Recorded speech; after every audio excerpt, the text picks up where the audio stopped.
হাইন্ডসাইট bias কি? কোনো সংকটের পর মানুষ প্রায় দাবি করে তারা নাকি আগে থেকেই জানতো যে এমনটা হবে। আচরণগত অর্থনীতি বা বিহেভিয়ারাল ইকোনমিক্সে একেই বলা হয় হাইন্ডসাইট বায়াস বা চলতি কথায় সব জানতাম প্রবণতা। ইউক্রেনে রাশিয়ার হামলা ও পরবর্তী গ্যাস সংকট, 2009 সালের অর্থনৈতিক মন্দা, 2012 সালের ইউরোজোন ঋণ সংকট কিংবা 2020 সালের মহামারী ঘটনা ঘটে যাওয়ার পর বিশেষজ্ঞরাও প্রায়ই দাবি করেন যে তারা আগেই তা আঁচ করেছিলেন। আমাদের কতজন এমনটা ভাবি যে কিছু ঘটনা ঘটত বা অবধারিত ছিলই, কিন্তু তা সত্য হতে পারে না, কারণ অর্থনৈতিক সংকট, প্রাকৃতিক দুর্যোগ, মহামারী এবং যুদ্ধের পূর্বাভাস কখনোই নিশ্চিতভাবে দেওয়া সম্ভব নয়। মোদ্দা কথা, আমরা তো আর ভবিষ্যৎ বক্তা বা জ্যোতিষী নই।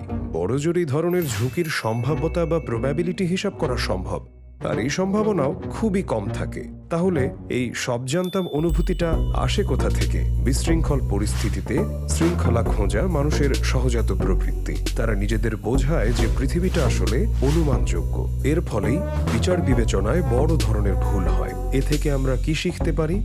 এটা তো ঘটতো বা অবধারিত ছিল। এই ধরনের সাধারণীকরণে বেশ সমস্যা রয়েছে। ভবিষ্যতে একই পরিস্থিতিতে ফলাফল যে ভিন্ন হতে পারে তা এখানে উপেক্ষা করা হয়। যেমন রাশিয়ার ক্ষেত্রে কেউ কেউ দাবি করেন বাণিজ্যের মাধ্যমে সৌহার্দ্য স্থাপনের নীতি ব্যর্থ হয়েছে, কিন্তু অনেক বিশেষজ্ঞ এটিকে বাজে কথা বলে উড়িয়ে দেন। গভীর বাণিজ্যিক সম্পর্ক যুদ্ধের সম্ভাবনা কমায়, অভিজ্ঞতা লব্ধ প্রমাণ তাই বলে। তাড়াহুড়ো করে এই নীতি বাদ দিলে আমাদের পৃথিবী আরও অনিরাপদ হয়ে উঠবে। হাইন্ডসাইট বায়াসের আরেকটি সমস্যা হলো এটি অন্যান্য ঝুঁকি সম্পর্কে আমাদের সচেতনতা কমিয়ে দেয়। অনেক ম্যানেজার বর্তমান সংকটের পুনরাবৃত্তির সম্ভাবনাকে অত্যধিক গুরুত্ব দিয়ে ফেলেন, কিন্তু কোম্পানির অন্যান্য দুর্বলতার দিকে নজর দিতে ভুলে যান। পরবর্তী সংকটের জন্য আর্থিকভাবে প্রস্তুতি না নিয়ে তাদের মনোযোগ থাকে কেবল বর্তমান সংকটের ওপর। হাইন্ডসাইট বায়াস আমাদের অভিজ্ঞতা থেকে শিখতে বাধা দেয়, অথচ যে কোনো সংকট থেকে এই শিক্ষাটাই আমাদের নেওয়া উচিত।